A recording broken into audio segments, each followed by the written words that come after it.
The Mustang rest after rocking Plymouth. After our first performance against Bridgewater State, one of our major concerns really was performing with toughness in pressure situations. We knew we were going up to Plymouth State, playing them at home. They hadn't lost a home game since October 21st, 2006. Our starting tailback and preseason All-American running back was out with an injury. We were going to use him sparingly as a decoy. And so we knew going into this week that we were going to have to practice toughness, and we relied on, as I said last week, we relied really on two boxing films. We watched Marvelous Marvin Hagler take on Thomas Hearns, and we watched the Toro Gotti take on Mickey Ward. And after we watched the Mickey Ward Toro Gotti fight, the kids really noticed, and we talked about it, how in the beginning Gotti was taking an awful beating, and every time he took a beating, he just pulled up his shorts and waded back in there and worked the body until finally in the 8th round that he connected with a shot to the ribs, hurt Gotti, and then 9th round he knocked him down.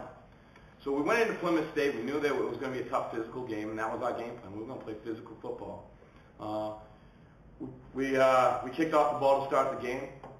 They took the ball and they drove it right down the field, scored a touchdown. Our offense came out, received the kickoff, went down. We had a 41-yard field goal attempt that was made for a school record by the first time, and first-time football player Billy Bazul, who we grabbed off the soccer team after his 4 years of competing.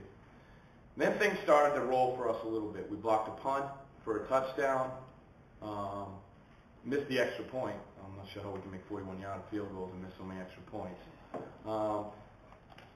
And the game kind of went back and forth in the second quarter. We got a couple turnovers, and we went into halftime up 28-14.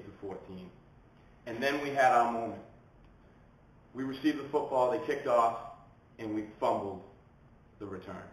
Defense went out, and this was the pressure situation for us. Defense went out, and on the third play, they had a pick. Offense came out, and they stalled after 3 plays. So at that moment, I was, here we go again. This is the pressure situation. Defense came back on the field. Plymouth State began to drive, and then I heard something, and I heard the players talking to each other and yelling the same thing about 6, 7 plays into it. They kept saying, work the body. Just work the body. Hang in there. We'll get the turnover that we need. They stayed calm. They played physical. We got the turnover, and we went on to win 41-16 after that. So we learned some lessons. This week we have a bye week, and then we face Norwich. Norwich is now our natural rival in our conference. They're rolling right now. They have 19 returning starters. Going into this weekend, the game plan, I know for me personally, is to paint the living room and mow the lawn and do all those things. That's why I hate bye weeks. But we're going to get healthy, try to get our tailback healthy, and this week we're going to continue to practice playing physical football. Good luck to everyone this weekend, and I will be watching you guys, hopefully in person. I'm going to try to catch a game in person and following you guys in the papers. Good luck.